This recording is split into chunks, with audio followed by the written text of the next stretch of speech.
अगर इस तरह से सिमरन भजन करोगी तो अंतर में सिमरन चलने लगेगा और दुनियादारी का ख्याल नहीं आएगा। साध संगत जी, सतगुरु जी फरमाते हैं, वो हमें समझाते हैं कि भाई अगर इस तरह से सिमरन करोगे, भजन करोगे तो अंतर में सिमरन चलने लगता है और फिर हमें अंतर में दुनियादारी का बिल्कुल भी ध्यान नहीं आएगा। साध संगत जी, हम सभी का यही हाल है कि जब हम नाम का सिमरन करते हैं तो कुछ समय में ही 2-4 बार नाम जपने के बाद ही हमारे अंतर में दुनियादारी समा जाती है।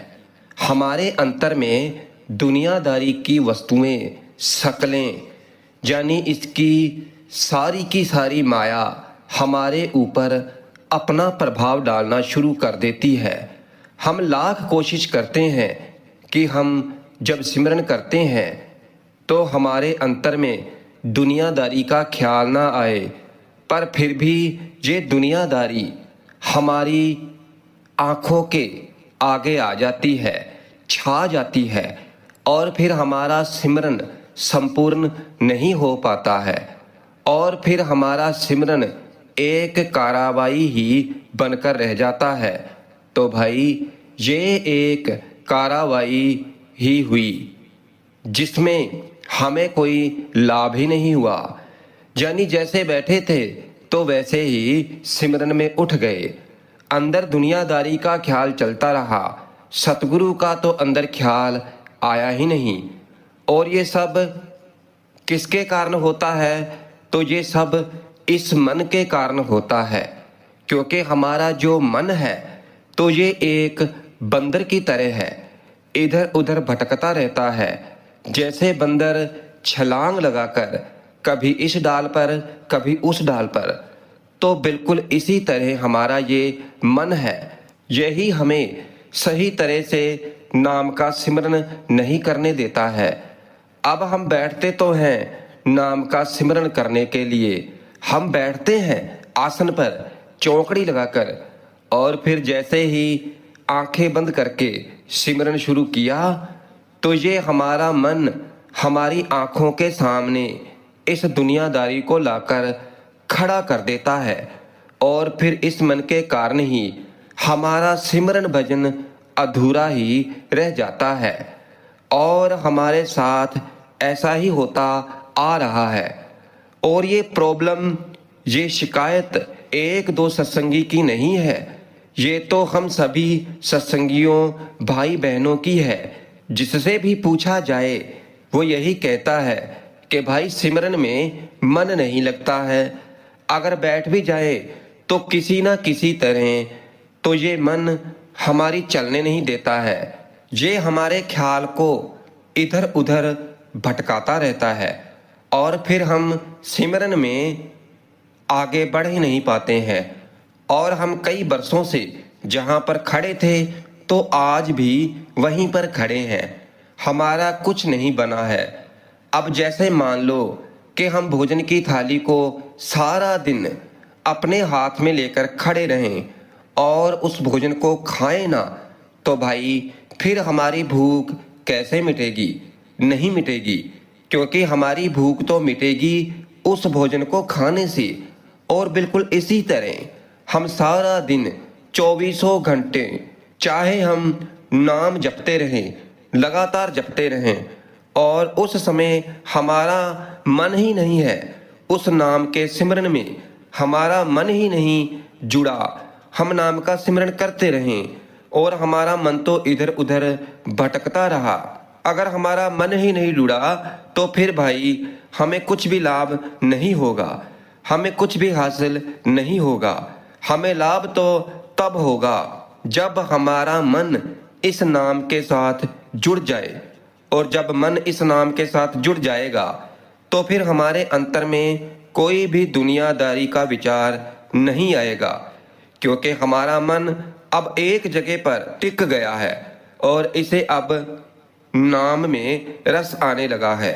और फिर जब इस मन को नाम में रस आने लगता है तो फिर इसको और सभी रस फीके लगने लगते हैं।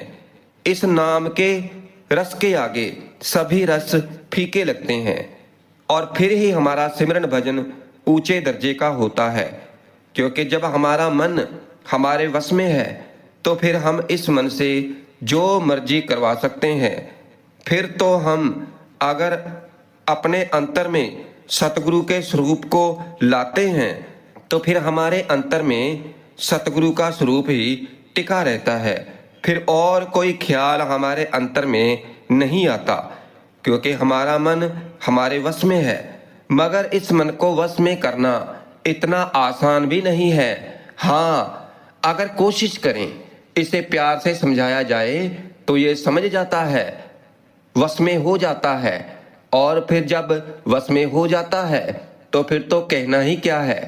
सतगुरु जी महाराज बार बार सत्संग में फरमाते हैं कि भाई इस मन से बड़ा हमारा दुश्मन नहीं है, और अगर ये वश में आ जाए तो इससे बड़ा हमारा कोई मित्र भी नहीं है। गाइए सुनिए मन रखिए भा, कहते हैं कि रोटी कमाना मुश्किल है, पकाना मुश्किल है, मगर कोई खाना मुश्किल नहीं है। ये तो बहुत ही सरल है, आसान है, सभी खा सकते हैं।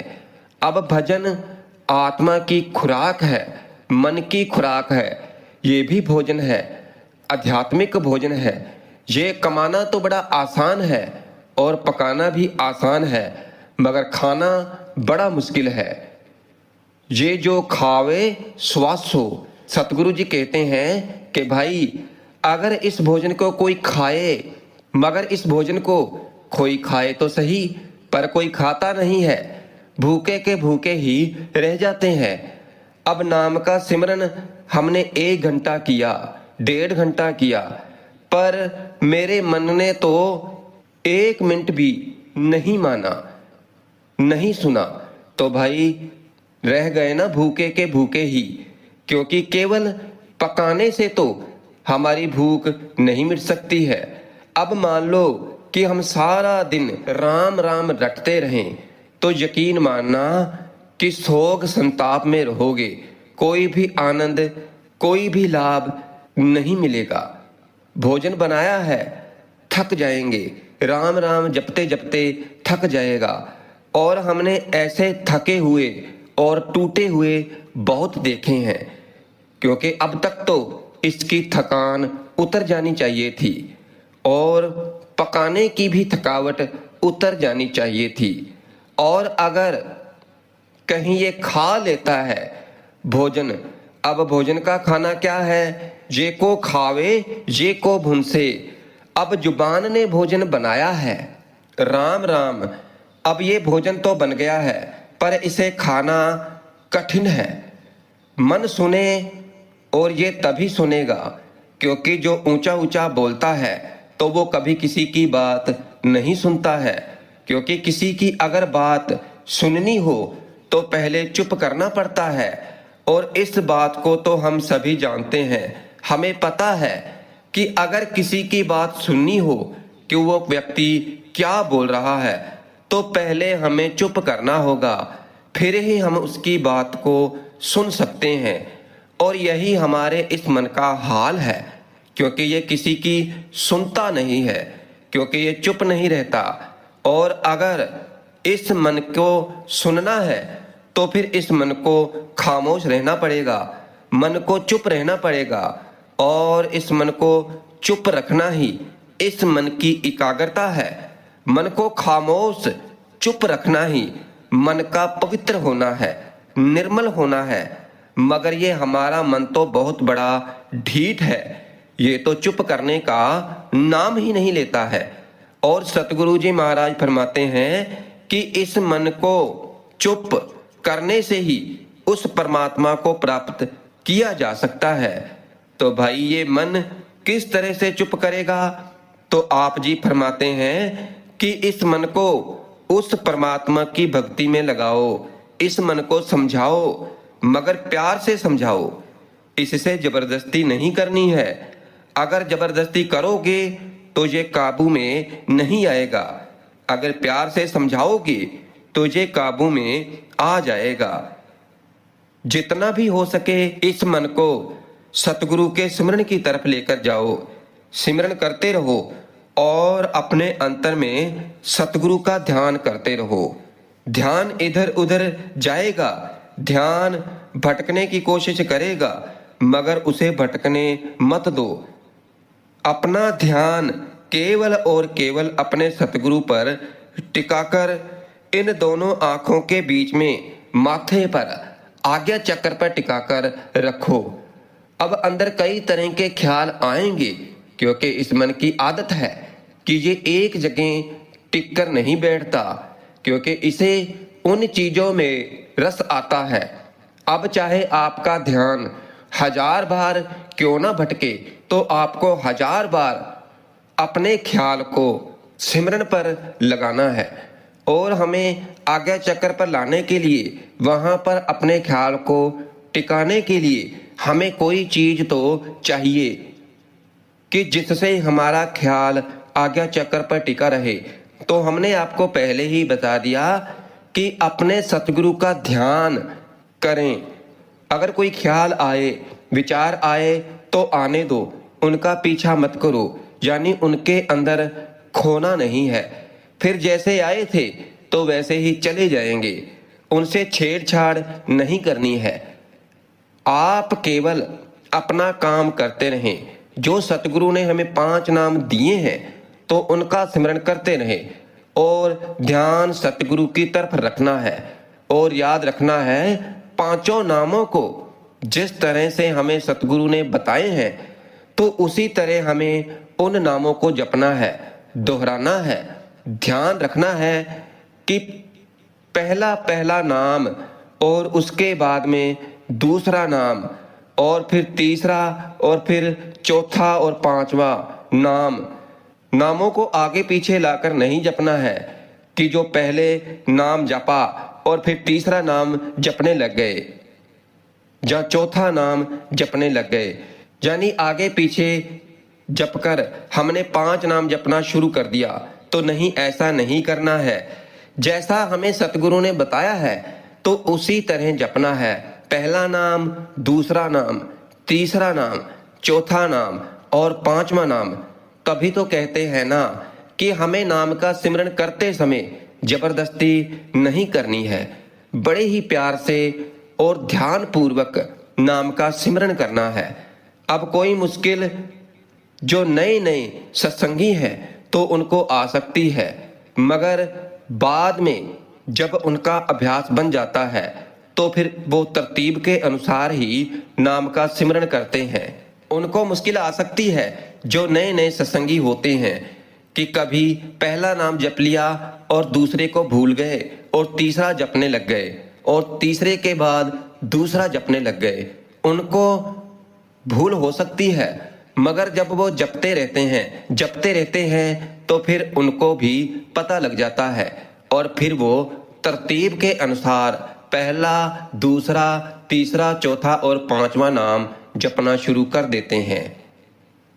प्यार और प्रेम से नाम का सिमरन करते हुए, अपने ध्यान को आज्ञा चक्र पर रखते हुए और अंतर में सतगुरु का ध्यान करते हुए जब हम एकाग्रचित होकर सिमरन करेंगे तो देखना कि फिर धीरे धीरे हमारा मन लगना शुरू हो जाएगा। क्योंकि फिर मन की नहीं चलती है, हम मन की हरकतों की तरफ ध्यान जो नहीं देते, हम तो बस एकाग्रचित होकर सिमरन में लगे रहते हैं। तो फिर हमारा मन भी सिमरन की तरफ अग्रसिव होने लगता है। इस मन को भी नाम के अंदर रस आने लगता है और जब इस मन को नाम के अंदर रस आने लगता है तो फिर ये दुनिया के सभी रस भूल जाता है और फिर इसे उस रस में ऐसी मिठास आती है कि फिर तो पूरी तरह से हमारा गुलाम बन जाता है, हमारे कहने के अनुसार चलने लगता है। क्योंकि भाई सतगुरु जी महाराज फरमाते हैं कि नाम का रस ऐसा रस है, ऐसा अमृत है कि उसके आगे इस दुनिया की सभी रस फीके हैं। इस दुनिया की सभी रंग तमाशे फीके लगते हैं, और जब मन वश में हो गया तो समझो कि सब कुछ हमारे वश में हो गया। इस मन को इस तरह से परमात्मा की भक्ति में लगाओ, इस तरह से नाम का सिमरन करो कि सारा दिन ही हमारे अंतर में नाम का सिमरन चलता रहे। जब हम सिमरन करते हैं और हमारा ख्याल आज्ञा चक्र पर होता है तो फिर हम ऊपर की तरफ चढ़ाई करना शुरू कर देते हैं, क्योंकि आज्ञा चक्र पर जो 10वां द्वार वो स्थान है जो कि इन 9 इंद्रियों से ऊपर है। जब हमारा ख्याल 10वें द्वार पर टिक जाता है तो फिर जो हमारी 9 इंद्रियां हैं तो वो हमें परेशान नहीं करती हैं, उनका प्रभाव समाप्त हो जाता है। और फिर जब ख्याल 10वें द्वार पर टिकने लग जाता है, आज्ञा चक्र पर टिकने लग जाता है, तो फिर देखना कि सिमरन पर बैठते ही उसी समय हमारा ध्यान सतगुरु के स्वरूप पर चला जाता है, क्योंकि हमने सिमरन सतगुरु के स्वरूप के साथ शुरू किया था, सतगुरु के स्वरूप का सहारा लेकर ही किया था। क्योंकि हमारा जो ख्याल है दुनियादारी के, तो वो पीछे ही रह जाते हैं। हम इन 9 इंद्रियों की पकड़ से ऊपर निकल जाते हैं और फिर तो बैठते ही ध्यान लगना शुरू हो जाएगा, हमारी सुरत परमात्मा से लगने लग जाएगी और फिर सारा दिन ही हमारे अंतर में सतगुरु नाम का सिमरन चलता रहता है और हमें इस दुनियादारी का ख्याल नहीं आता है, क्योंकि हम इस दुनिया की माया से ऊपर उठ चुके होते हैं। क्योंकि वहां जाने पर दुनियादारी का ख्याल नहीं आता है, वहां तो केवल और केवल नाम है, नाम है, परमात्मा का नाम है और कुछ भी नहीं।